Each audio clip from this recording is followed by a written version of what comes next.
Alright guys, this is an unboxing of the Geovision, what's the one? This is the FE110, let me just double check I've got that right. Yep, it's the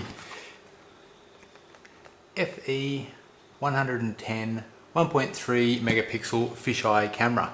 Ordered this one online, cost me about $305 delivered. It's a fisheye lens. I'm not going to go through all the bits and pieces. I've been wanting to get one of these for quite a while. As you can see there, it actually pulls the image in like this. It records a full fisheye image and then gives you the option to mess around with the image and how you want it to appear on the screen. So let's see what we get in the old box here. We get a massive catalogue with all the, holy mackerel, I didn't realise they had that many cameras. That is a lot of cameras. That's the whole Geovision catalogue. We get a quick start guide. We get a warranty policy. We get a CD for the FE110 and the BX110 series. Alrighty. And then we have the actual camera itself. Now this can be mounted two ways, I believe. Oh wow, yep, here we go. Oh, there's nothing on the end of the wires. It's a power over Ethernet camera, so I'll just be plugging it straight into the Ethernet port there, but just for those people that want to do something else with all these little wires, there's nothing on the ends of them. They're just little wires. What else we got in the box here? Put that aside for now. We've got another little box in here. If I can get it out. That's it for in there. This is the in-ceiling mount, I believe. Am I right? Nothing in there. Yep. Alright, so we've got a few other, this is a template for the drilling to mount in the roof. This is a power adapter if you are going to mount it and you're going to run power to it. Oh, there we go. It's got one of those. It's normal Australian plug because I've brought it here in Australia. I don't know if you're going to be able to, is it going to focus on that for me? Come on, there we go. 3 little plugs here, that must be for those little wires. We also get a little Allen key. We have some screws in there. And then also another one is little green, I don't know what those things are called, some more screws. That's about it, that's all for the mounting kit. In here we have some,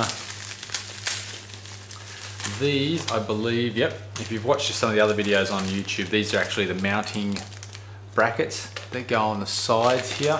I believe these go on a certain way like this and then they mount either in ceiling, depending on how you've got it set up. And then this is the actual thing that sits over the top like that once it's actually in. Now the actual camera itself, oh what's this here, I've got another, oh that's, sorry, this must be if you're mounting it on say a hard surface like this where you can't drill into the roof, so it's going to sit on top of the roof like that. That's what that mount is for. New battery, really? And then there's another mount in here, or another little cover, that is much thinner. That's for if you're going to mount it actually inside a roof. So it's actually up in the roof, so only a very small amount of the camera is showing through the roof. Or this section here is actually put into the roof, and that's how I'm going to do it. The actual camera itself,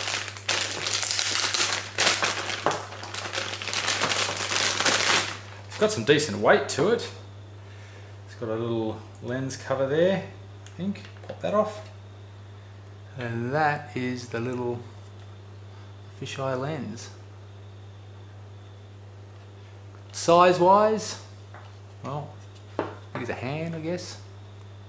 Like that. Thickness, oh, it's probably, what's that, like 2 inches thick? 2 or 3 inches thick, couple of fingers thick. And then once you put, I think it's this one on, which is the one I'm going to be using. If I can get this thing on right, it's going to be mounted like that. So only this section here is going to be through the roof. All of this section here is all going to be mounted inside the actual roof. So it's going to be sitting there. Let's see if I can line that up. It's sitting there like that. Very smooth. All right, that's it. That's everything that comes in the box. Now I'm going to go play around with the software. Alright guys, when you put the CD in, this is the software that pops up. This is the auto run. This software just here, this first application, is the application that allows you to set the IP address of the camera. I'll show you that in a second. This is called multi-view. Somebody might be able to do better than I did. I installed this and for the life of me couldn't even get it to work properly. This is for drawing maps. I didn't even bother using it. This is apparently for putting the maps on a server. I didn't use that either. This is the remote log, didn't use that. IFS drivers, I installed it but didn't really work. The watermark stuff I didn't mess around with, and I didn't have the like a remote control, so I didn't bother using this. Really, I'm actually quite disappointed with the software that ships with this. From what I've been able to gather, you use this bit of software here to set the IP address. You can try and use this and this will access the camera. From what I can gather though, only Geovision cameras can access this software, and it was not intuitive at all on how to set it up. I messed around with it for a few hours and then basically got sick of it and got rid of it. And I haven't messed around with these other two or this one here. But if we open up this software just here, right guys, so this is the software that allows you to set the IP address. Obviously I've already set the IP address to what I needed it to. Basically as soon as you run this software, it goes out across the network and scans for a Geovision camera. You can basically come in here, go into the configure section. I'll pop this up here so you can see it, and you just put your username, password, you know, admin, and then go through this section here and put in, set the IP addresses. You can also upgrade the firmware if you need to. My camera shipped with the latest version. I've checked the website since then and there's no new upgrades so far. You can put a device name in there and a few other bits and pieces. Oh, what's this? Camera adjustments, live view. Let's have a quick look at that. Oh no, it's just password error. That's fine. I just want to double check that. But as I said before, it's similar, sort of basic software that allows you to change the change the IP address and add it to your network under the static IP address that you want. Once you've got your IP address set for the camera, then you can access it via a web page. Now, if you use Firefox, don't bother. If you use Google Chrome, don't bother. This camera apparently will only work with Internet Explorer, and if you're using Internet Explorer 8, you have to go through the manual and find some particular settings that you have to put in before it will work with that. Basically, the firmware of this camera and the software of this camera is ordinary, to say the least. It doesn't support multiple browsers. It just really is quite poor in what it will and won't do. But I'll get back to that. Let's log in here. So obviously put your username and your password in here. Hit the apply button. Hopefully I didn't hit the wrong key then. Excuse me. And it will now access the camera. It takes a little while. It's not the fastest camera response time. On the left here, obviously you've got all your different options there. On the right side here, it will automatically connect to the camera and show you a live view, hopefully in a second. There we go. Now, one thing is, I'll pop this up here so you can see it a little better. It's a fisheye camera, obviously, so this is the actual whole camera of what I can see here. Hello, how are you doing? It's just sitting on the floor here at the moment because that's I didn't bother installing it outside. What I've found with this camera is if we go into, you can right click on here and PAP shows you another slightly different view. Now I have not been able to figure out how to, as you can see in this bit of software here, what shows up in the green square shows up down here, and I've seen in videos that you can if you right click it doesn't give you the option. I haven't been able to find, that's full screen, that's no good, how to get another square here to show up down here. I've tried dragging all different ways, can't do it. Excuse me again. Basically the only thing that I have found of any worth is you go here to Geo Fisheye, and this is what I think is just fantastic. I'll just move this up a little bit for you. That's alright, that'll fit. It's just forgive the bottom of this being chopped off. Now this is good. This is splitting the image into stuff that you can actually use. Obviously, this is all live as you can see, but it's giving you a full 360-degree view of the room. And this is exactly what I want to be able to do. But the problem I've come across is all of these options that I'm showing you here, where you can go in here and go camera mode, go, oh, I want quad view, which shows you different areas within the field of view. All of these are only available in this software via the web browser, or if you mess around with their own software. You cannot take, from, well, at least not that I've been able to find, you can't take this video here and say put it out through something like Blue Iris or a third-party app. I've been using Blue Iris, and for the life of me I cannot get I use the RTSP feed, and the only thing I get out of there is, well, I think I've got to just turn this straight off, is an image like this. It's basically just one large fisheye image, just circular, which really isn't much chop for being able to monitor something or to be able to do anything with it. I mean, that isn't really an image. Here inside a small room like this, you could possibly use it. But if you want to put this outside and monitor things all the way around the outside, it does make it substantially difficult. The other thing I've found is the resolution for this camera is only 1.3 megapixel camera, but again, this bit of video here is not showing it very well, because I found that when I took it outside, anything that was out around these edges here was very, very hard to see. This section here, especially when you mount it on a roof pointing straight down, this center section here is nice and clear, but then once you start moving further out here, and really when you're out on a street or when you're out the front of a house, for instance, and you've got this mounted and you want to look at things that are walking around in this section, say maybe as far out as this area, it is very blurry, and obviously you either want to use the camera to monitor something or to actually capture video in such a way that you can identify somebody after the fact. So let's say the house gets broken into, you want to go back to this footage and say, okay, let's have a look at the footage and see who the person was and ID them. With this megapixel camera, you can't do it. I would probably recommend going up to like a 2, 3 or a 4 megapixel version that will give you a much cleaner image that you could possibly use. Admittedly, you can then go back in later on and use all these different images, like these different views, to try and get a better view. But as you can see, it gets, once you get down to this section here, it's actually very, very difficult when you're on the extremities of the view to get a clear image. Moving on from that, obviously you've got all these views here. We'll go through some of the settings. Video settings, obviously there seems to only be one stream. If you go, well, I'll probably come back a little bit later on, but in some of these other areas, there's the RTSP, which all you can do is activate the link. You can't say, oh, show me stream 1, show me stream 2, show me stream 3. What I believe I've seen in some of the other cameras is the ability to set different streams showing different views, and if that was the case, then in third-party software you could say, okay, here's the IP address of the camera, now show me stream 1, which would give you maybe one of those three-dimensional views. Show me stream 2, which is the fisheye image. Show me stream 3, which is the two 180-degree views. That's what I really wanted to achieve with this camera, but I haven't been able to, and I'm going to go with another brand. I've watched I've just had a blank, not Geovision, Viviotech, and the Viviotech one had multiple streams listed, so I'd love to get a hold of one of their cameras and test it. But anyway, back to what we were saying. Here you've got MPEG, H.264 and MJPEG. I just leave it on H.264. You can mess around with the options of the quality here and the bit rate. I'm not 100% sure what this GOP structure and length does. That's one of the other things I've noticed with this camera, is some of the explanations of what stuff does is not very clear. So yeah, that's one of the other little hurdles I've come up with this camera.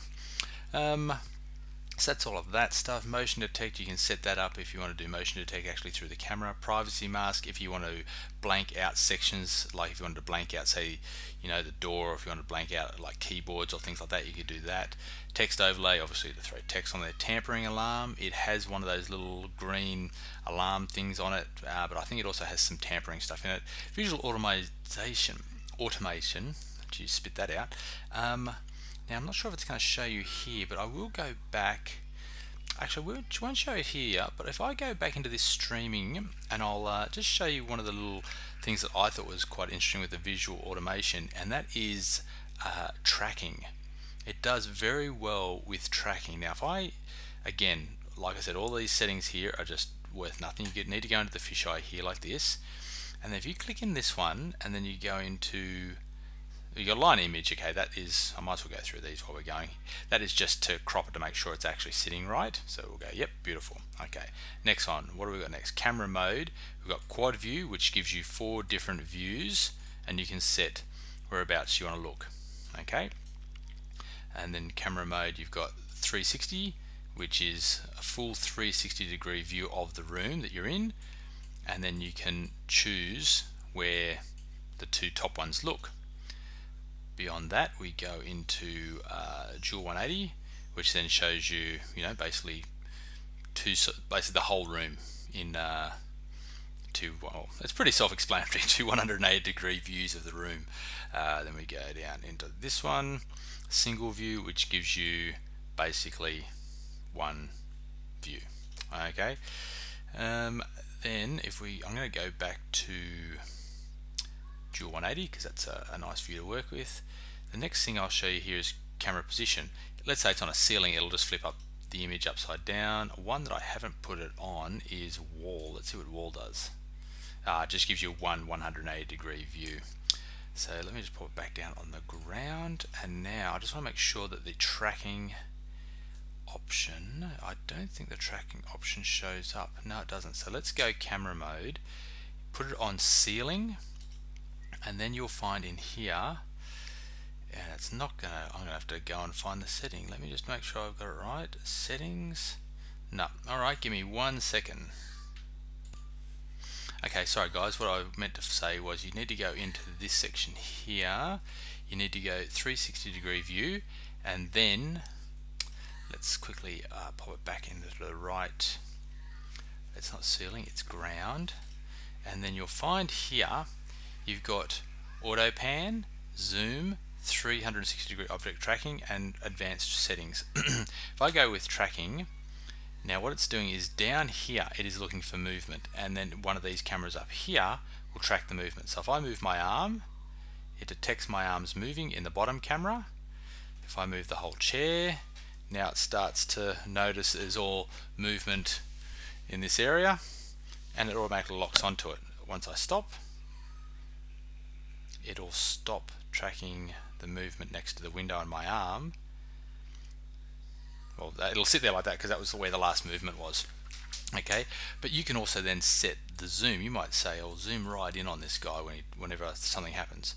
So whenever there's movement, it will actually log in and zoom into that position, as opposed to this window here. And you can still set this other window, so let me just tip this off. You can still set this one here to say monitor the door. So down the bottom here you've got the door, the whole view, and it's tracking. So if there was any motion out here, this camera here would, or this view, sorry, it's all one camera, this view here would spin around and zoom in on whatever was moving out there. So that was one thing I really do actually like.